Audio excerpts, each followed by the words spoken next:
Et si la gestion de l'argent n'avait en fait rien à voir avec l'intelligence? Et si tout, absolument tout, se jouait dans notre tête? C'est l'idée fascinante qu'on va explorer aujourd'hui. Pour bien comprendre, regardons une histoire assez folle. On a d'un côté un cadre ultra diplômé, sorti de Harvard, qui a fini par faire faillite. Et de l'autre, un concierge, un homme tout à fait ordinaire, qui, à sa mort, a laissé derrière lui une fortune de 8 millions de dollars. Alors la question est évidente. Comment est-ce possible? Qu'est-ce qui a bien pu faire une telle différence entre ces deux hommes? C'est ce qu'on va découvrir ensemble. Allez, c'est parti, on plonge dans cette histoire incroyable du concierge et du cadre, et on va voir ce qu'elle nous apprend sur la réussite financière. C'est assez surprenant. Et voilà, on arrive au cœur du sujet. Le succès financier, en réalité, ce n'est pas des maths, ce n'est pas une science exacte. Non, c'est une compétence douce, comportementale. Richard Fuscon, le cadre, il avait le CV parfait, l'éducation, l'expérience. Mais Ronald Rood, le concierge, lui, il avait la patience. Et ça a tout changé. Ce qui nous amène à cette idée un peu folle, mais essentielle. Le comportement est bien plus important que l'intelligence brute. Et c'est justement pour ça que des personnes incroyablement intelligentes peuvent finir complètement ruinées. L'idée est simple, mais tellement puissante. Un génie, un vrai, peut se mettre sur la paille juste parce qu'il est impulsif, avide ou qu'il manque de confiance. Et à l'inverse, une personne tout à fait normale, mais qui a de la patience, de l'humilité et de la discipline, exactement comme Ronald Reed, eh bien cette personne peut petit à petit, sans faire de bruit, se construire une véritable fortune. Bon, premier grand principe à retenir de tout ça, le danger du toujours plus. C'est ce piège qui pousse des gens déjà très riches à faire des choses complètement insensées. Prenons un cas d'école, Raj Gupta. Imaginez un peu, il part de rien et il arrive à devenir le PDG de McKinsey, le cabinet de conseil le plus puissant du monde. Sa fortune personnelle, 100 millions de dollars. On pourrait se dire qu'il est arrivé au sommet. Mais voilà, 100 millions, ce n'était pas assez pour lui. Il en voulait plus. Il voulait être milliardaire. Et cette course au toujours plus, cet objectif qui recule sans cesse, l'a poussé à franchir la ligne rouge, le délit d'initié. Il a absolument tout risqué pour avoir plus, et il a fini en prison. Alors, comment sortons de cette quête sans fin?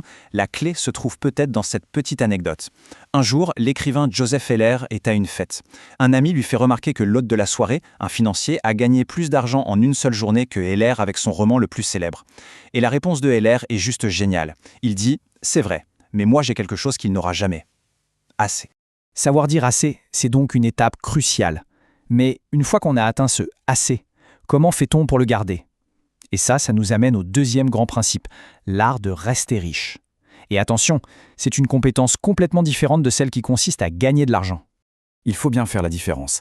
Être riche, c'est souvent ce qui se voit. Le gros salaire, les dépenses, la belle voiture à 100 000 euros, le côté tape à l'œil.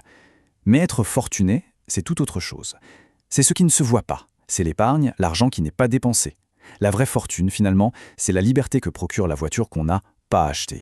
Pour bien comprendre la puissance de cette idée de construire une fortune sur le long terme, il n'y a pas de meilleur exemple que Warren Buffett. Sa fortune, 84,5 milliards de dollars. C'est un chiffre qui donne le vertige. Mais attendez, le plus fou, ce n'est pas ça. Le plus fou, c'est que sur cette somme, 81,5 milliards ont été gagnés après son 65e anniversaire. Vous imaginez? Sa vraie superpuissance, ce n'est pas d'être un génie de l'investissement, c'est le temps, la patience. La leçon à retenir ici, elle est simple. Pour s'enrichir, oui, il faut prendre des risques, il faut être optimiste. Mais pour rester riche, il faut l'inverse, de l'humilité et même une certaine paranoïa. La peur de perdre ce qu'on a mis tant de temps à construire. En fait, c'est un jeu de survie. Tout ça nous amène finalement à la question la plus importante, la question fondamentale. À quoi ça sert tout cet argent? C'est quoi le but ultime de la richesse? Il y a un concept intéressant pour y répondre, le paradoxe de l'homme en voiture.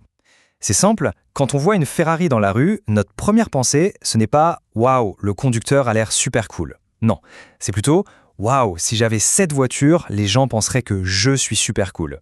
On voit le piège? On pense acheter l'admiration des autres, mais en réalité, ils admirent l'objet, pas la personne.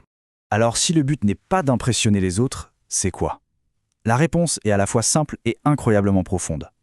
La forme la plus élevée de la richesse, le vrai luxe, c'est la capacité de se réveiller chaque matin et de pouvoir se dire « Aujourd'hui, je peux faire absolument tout ce que je veux ».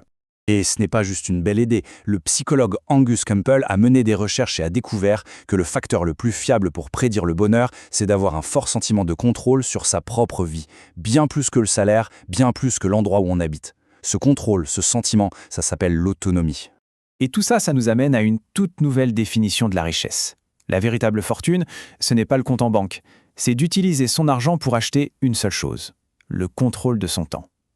Parce qu'au final, avoir le contrôle total de son temps, c'est le plus grand, le plus précieux des dividendes que l'argent puisse jamais rapporter. C'est ça, la vraie liberté.